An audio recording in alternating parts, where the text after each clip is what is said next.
Friends, take a look at this picture illustration here.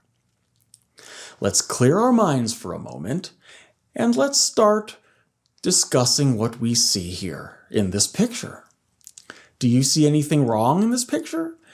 No, not necessarily. We might see friends together. That's good. That's great. Friends are good. That's fine. Maybe they are our brothers or sisters. Maybe they are our colleagues or schoolmates. Maybe this picture represents people on the internet, chat rooms or blogs, the social media, or maybe just the media. But whatever association you imagine them to be, let's talk about their association and their conversations. Well, I see they're talking about clothes, video games. These things are not necessarily bad. I see, what else? Gadgets, money. Well, we need these things, a little bit of these things to serve Jehovah. What else? It looks like some alcoholic beverages are being served. Again, no big issue there if taken with caution and served moderately. But let's look now at our brother here on the right. What do you think he is thinking about? Why does he look like this? Well, I know he is thinking, and he is meditating about his relationship with Jehovah. Why? Well, maybe by now you've noticed there's something missing in this dramatic picture. And our brother here is now aware of it. Jehovah is missing. And you see, friends, our brother, it's okay to be interested in discussing certain topics, right? Topics such as clothes, games, money, technology.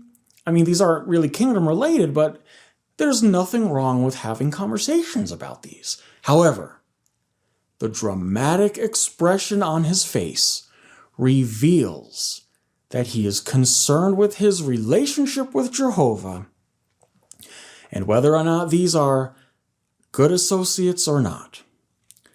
Whether or not these are the ones who are going to help him with his relationship with Jehovah. Well, sometimes you might get excited to learn that others have the same interests as you. That's okay. And it's natural for us humans to want to cultivate friendships with people who have similar interests as you.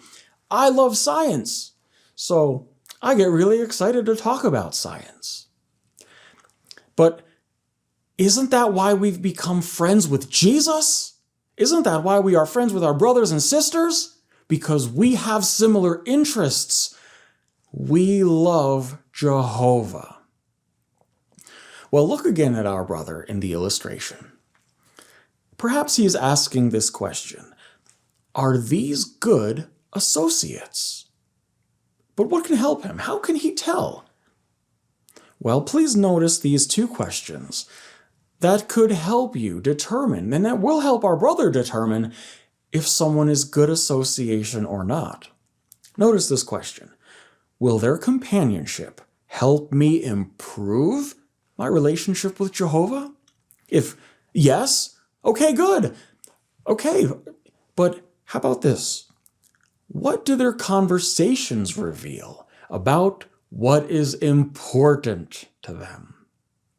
Well, perhaps our brother is thinking about that last question. And what is good advice that can help our brother? Jesus. Jesus in Matthew chapter 12 helps us with something very important. And it can help you determine if someone is good association or not. I'm going to turn to Matthew chapter 12. If you wanted to look there real quick, because here before verse 34 and verse 33, Jesus says that good fruit comes from a good tree, bad fruit comes from a rotten tree.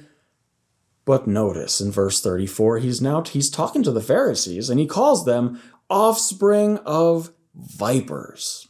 And he says, how can you speak good things when you are wicked? For out of the abundance, here's the point, for out of the abundance of the heart, the mouth speaks. What's the point? What can help our brother? Well, speech reveals what is important to us. Your speech comes from the abundance of your heart. What is in your heart, if it's bad things, you'll most likely be speaking about bad things. Bad things such as violence, sexual immorality, greed, or maybe you're inappropriately boasting about bad things. But what if you desire good things? Good things such as a family, peace, happiness. Well, most likely you'll be speaking about these good things.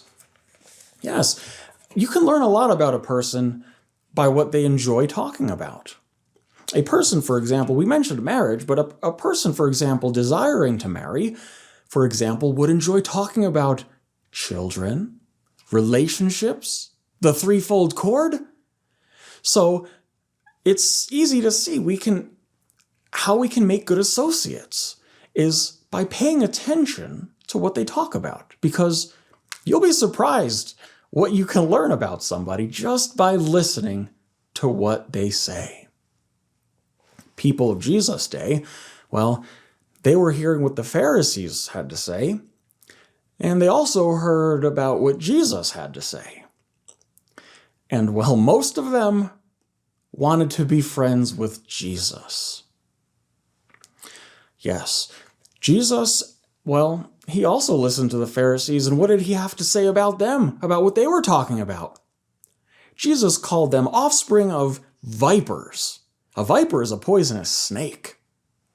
Their speech was so bad, he compared them to poisonous snakes because their speech was like poisonous venom.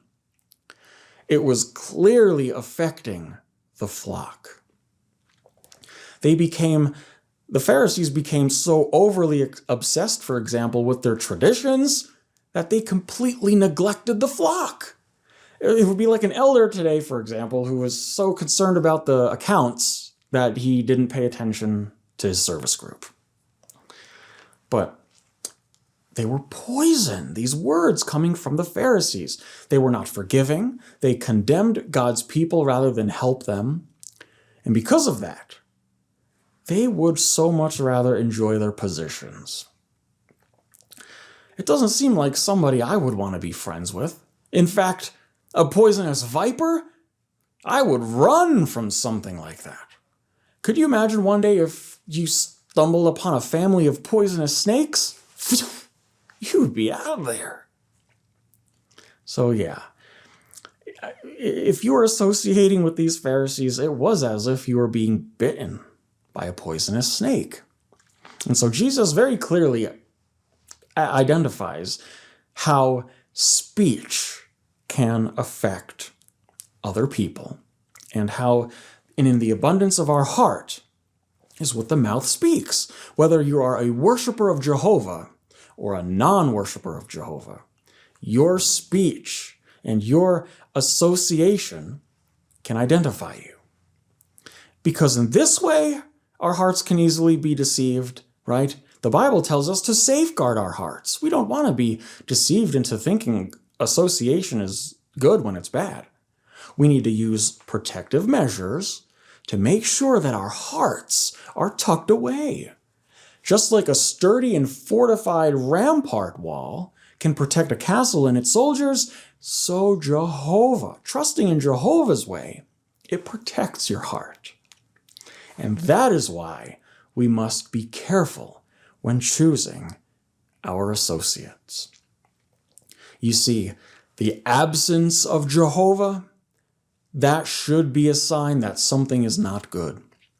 And we should ask questions and meditate on our association, like our brother did in the illustration. We don't want the things of the world to be in the abundance of our heart. Rather than the things of the world, we should be thinking about the things and speaking about the things of the new world. Instead of making friends with those who have dirty and stinky personalities or who don't have Jehovah's moral standards. We want to make friends with those with the new and clean personalities, those who have Jehovah's high moral standards. Because thinking about the things of the world, it deceives our hearts sometimes, all the time. And it takes away from our service to Jehovah and from our family. It takes time away. And so we need to be cautious because we might be in a situation similar to our brother here. And then we notice Jehovah's not there. So should I be there? Should you be there? Well, with all we've said and with that in mind, should you be there, let's take a look at our treasure in Genesis chapter 34. Quite a long introduction, but we will see how it all comes together. Genesis chapter 34, it's a lesson in association about how bad association has tragic results. Jacob and Leah have a daughter named Dinah. And so let's read Genesis chapter 34, verse 1. It says, "Now Dinah, Jacob's daughter by Leah, used to go out," and note, "spend time with the young women of the land." Well, let's be critical with this first verse. There's nothing wrong with spending time with people. If you are a sister, maybe you're a young one in the congregation, you most likely want to make friends and widen out, and that's okay. Maybe go to another hall and make new friends. That's great. But Dinah was now spending time with Canaanite women. Well, what's wrong with that? The Canaanites were known to be immoral and not living up to Jehovah's standards of good behavior. Not just the Canaanite women, though, but the men also. None of them worshiped Jehovah. And I mean, it's hard to imagine the thoughts going through the mind of an immoral man who doesn't worship Jehovah. Maybe if he sees a woman coming and frequently spending time with the women in his tribe.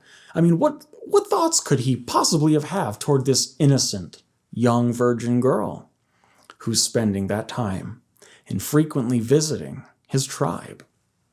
Because look, he was a chieftain. That's sort of like a prince. In verse 2, let's read that. What happened here in verse 2? Shechem, yes, that's the son of Hamor the Hivite, the chieftain of the land where she was visiting. When he saw her, he took her, lay down with her, and violated her. Oh no. A man named Shechem violated Dinah. How would you feel if you heard that one of our sisters had this happen to her? It's something terrible, horrible, gross, and disgusting. I do feel bad. I really do. But you know, it's a lesson in association. Had she avoided bad association, and had she spent time with the good young women who loved Jehovah, she would not have been at risk like she was. And friends, these days, Christians must watch their association online as well. Your device can take you anywhere, not just to the Canaanites.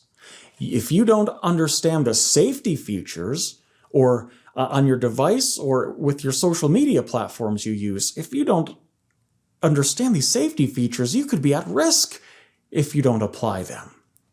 And so sticking to Jehovah's standards when you use social media and when you browse the internet, it'll help protect you and help you avoid bad association.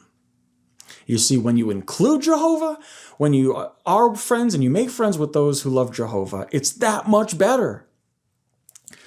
And it's also important to note, too, when talking about association, is that our entertainment could be a form of bad association.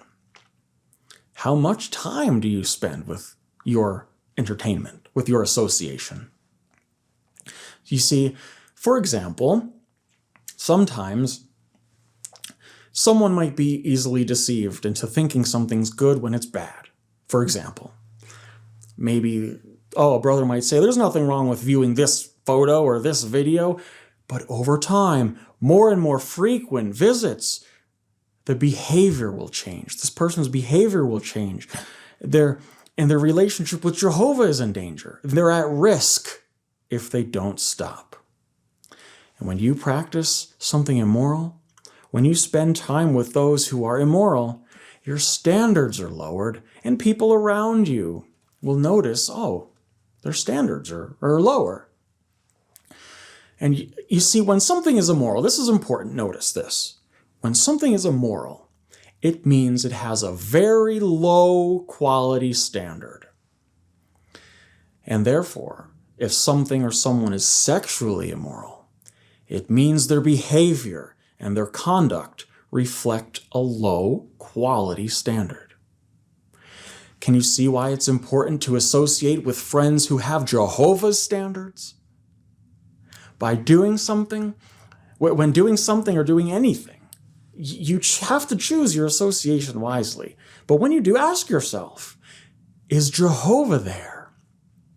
If yes, friends, you won't be deceived. And your conduct and your behavior will reflect high quality standards. Well, we've learned a lot so far just by examining these two scriptures, but what else happened to Dinah?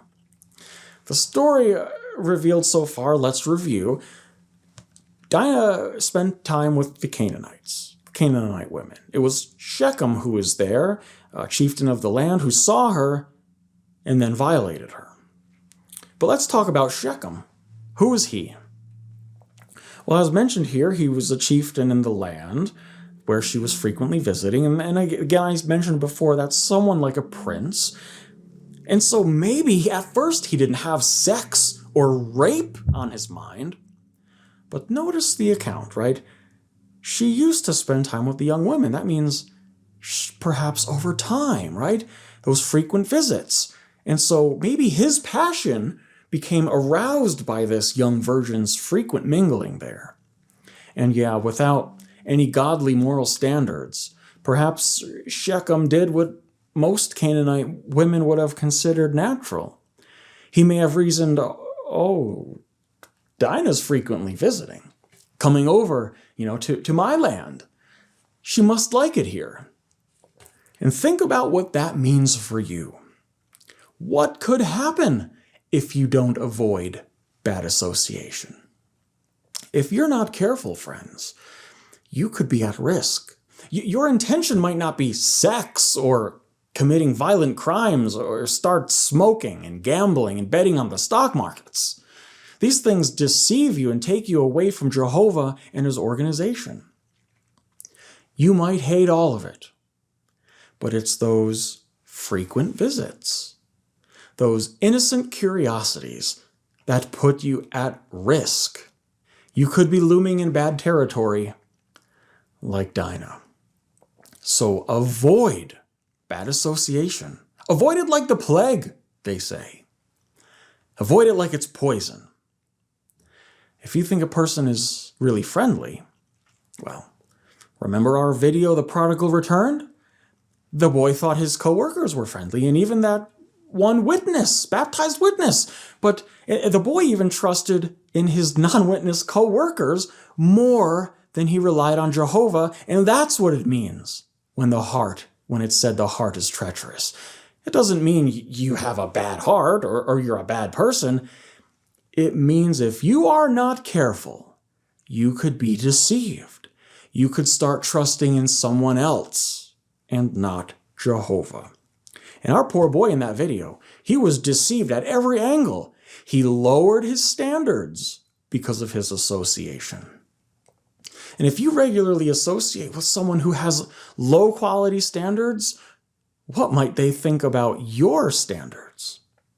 Same when Shechem saw Dinah frequently associating with the other women. He could have been reasoning, her standards aren't that high. They're just like these other women. I'm sure she'll just yield to my charm as they did with the others. You see, it's those frequent visits. The association over time could make others think you don't have Jehovah's high standards. And that is what could put you at risk. It might not be rape, but bad association does have an effect on your behavior, and it lowers your standards for good conduct. But poor Dinah. Imagine what she must have been thinking. Oh my goodness, especially after that happened to her, she probably thought about her visits. Oh, maybe she realized just how important it was to listen to Jehovah. Perhaps Dinah realized Jehovah's standards really weren't a part of the Canaanite lifestyle. Maybe now she could see Jehovah was not in their hearts. What were the Canaanites really like anyway? It's an interesting question, but the answer will definitely be something that we should look at. Because the Insight book, if you do your research, the Insight book gives good answer. It says about Canaan, Baal was the most prominent of the deities worshipped by the Canaanites. And it goes on about the people. Incest, sodomy, bestiality were a part of the land of Canaan. That made the land unclean. It goes on.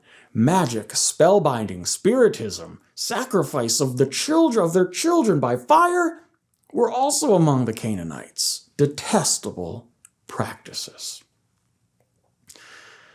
Do you think that sounds like high quality or low quality standards? Does that seem like people you'd want to make your close friends? I remembered my book of Bible stories, but I appreciated this comment about Canaan when dealing with the account of Dinah. It said, they were not good people to have as husbands and wives, and they were not good people to have as close friends. Very well said. Now, although the violating of Dinah was a tragedy, as we read on, it gets worse.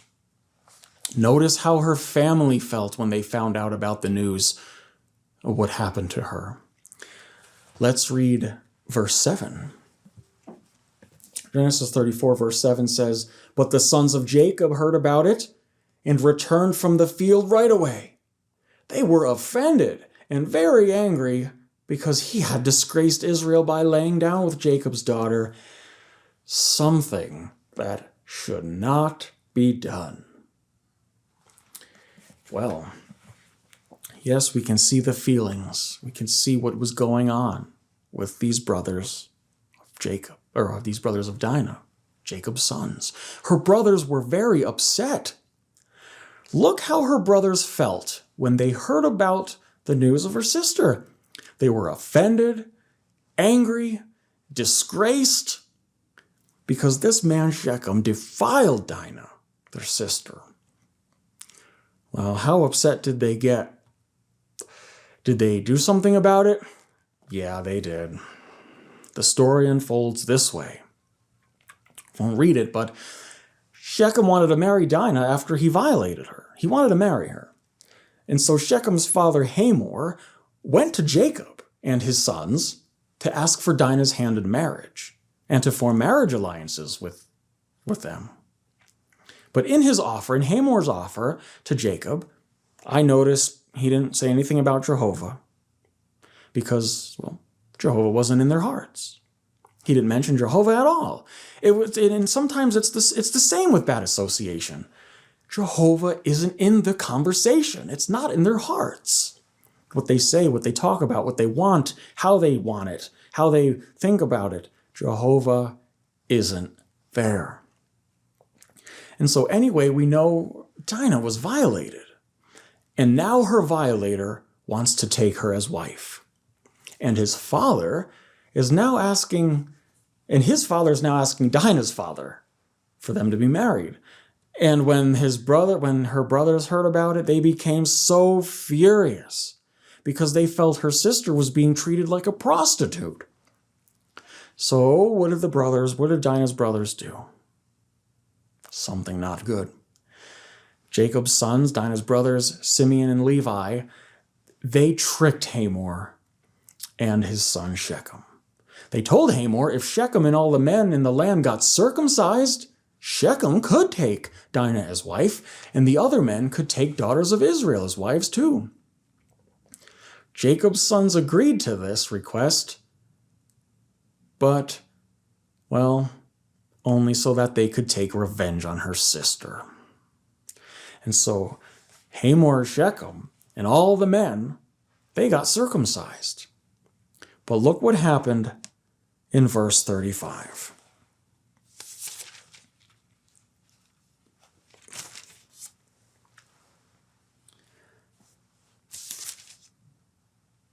In verse 25, it says, "However, on the third day, when they were still in pain, 2 sons of Jacob, Simeon and Levi, Dinah's brother, each took his sword and went into the unsuspecting city and killed every male. They killed Hamor and his son Shechem with the sword, and then took Dinah from Shechem's house and left." See? The tragedy wasn't just the rape, although a tragedy, it was also the murder. Simeon and Levi not only killed Shechem and Hamor, they also killed every man in the city. They schemed murder. They lied to Hamor. They lied to Shechem by telling them they could marry their women. They could marry the Israelites. They could marry Dinah. He could marry Dinah only if they got circumcised. But they waited 3 days until after they got circumcised, supposedly when the pain is at its maximum. They waited until then before they killed them. And after they killed all the males, they took all their flocks. They took everything in their city. They took all their possessions. They captured their little children. They captured their wives. They pretty much ransacked everything in their houses. This act of deceit, this act of murder, the whole family was affected. And at that, Jacob became very upset. And it brought trouble to the family, even to other neighboring tribes. The family had to deal with these very upsetting circumstances. See what happens? See what happens when you leave Jehovah out of your association. And when you trust in man's way, not good results. This Bible account is a warning to young Christians who maybe, out of curiosity, be tempted to mingle socially with those who are not servants of God. Bad association opens the door to tragedy. It might not be as bad as in the case with Dinah, but it won't be good, friends. Bad association affects your behavior. When your heart doesn't trust in Jehovah, it affects your conduct. And actually, I wanted to make note of this excellent article that you and your children could review, or maybe you could review it in your personal study, but it's good to review it with children during family worship. This article is in the Watchtower, and it's called "For Young People, Avoid Harmful Association." It's a really great article. It's sort of like a question and answer, but it encourages us to read and visualize the account here of Dinah, and to maybe imagine the tones of voices used. Try to feel the emotions of the characters so you can understand more. The article really is designed to dig deeper into the account and help young ones to apply what they learned. Well, speaking of our young ones, this story is for our young ones. It's a true story. It's a story I love to share. It's a true story of one of our young sisters. You see, our young sister, she chose friends, and she wanted her close companions to be those in her congregation. She made friends with those who helped her improve her relationship with Jehovah. And now, as she was watching her association closely in school, she was avoiding the trends that her classmates were talking about. Speech. When she started high school, though, she felt a little pressure from her classmates, especially when it came to dating. Rather than joining in, though, our sister chose to avoid and reject her classmates' standards of dating. And so one time in school, the cutest boy in the entire school became attracted to her. He was so attracted to her, he told her he wanted to be with her, but be alone with her. For obvious reasons. Well, what did our sister do? She said no, because she knew Jehovah's standards about dating.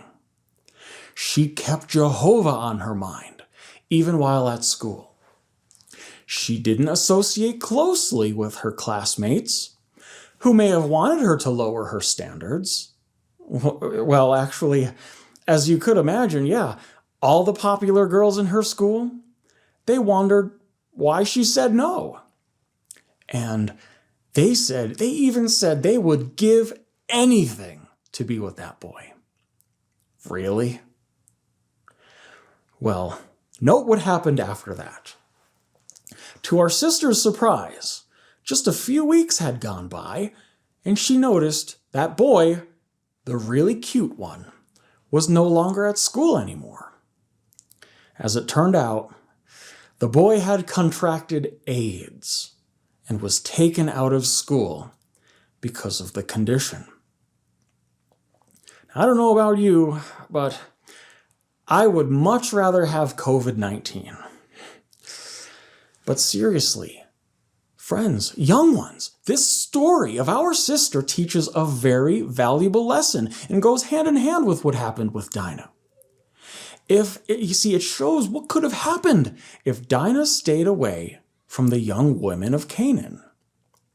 And yes, we are very happy our sister didn't make the girls at school her close companions, right? Good moral standards are in the hearts of our brothers and sisters.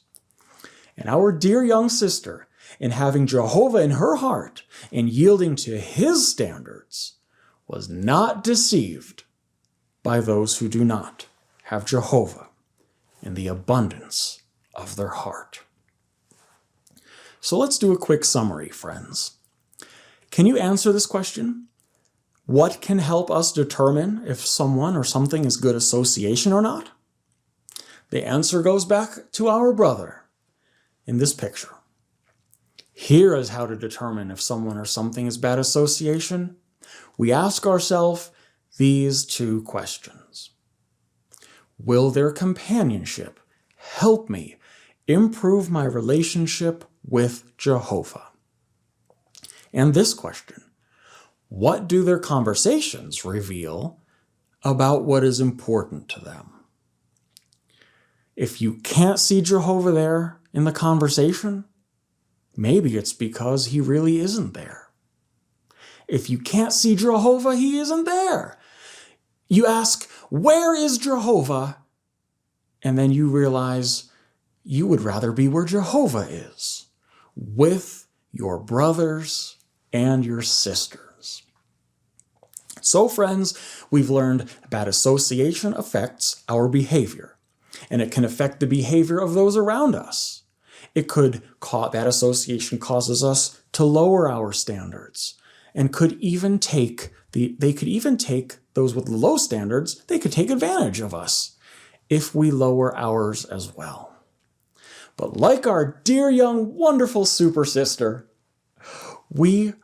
and like our brother in the illustrated dramatization at the beginning, let us not be deceived into lowering our standards. Jehovah sets the standards for dating, for marriage, for sex, for worship, for everything else.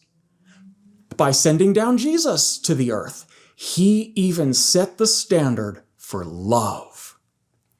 Yes, friends, let's keep Jehovah in our hearts all the time. Do not get stuck somewhere without Jehovah. Avoid frequent visits and association with those who don't stick to Jehovah's standards. Stick close to our brothers and to our sisters and to Jehovah. Friends, may you keep Jehovah's standards safeguarded in the abundance of your heart.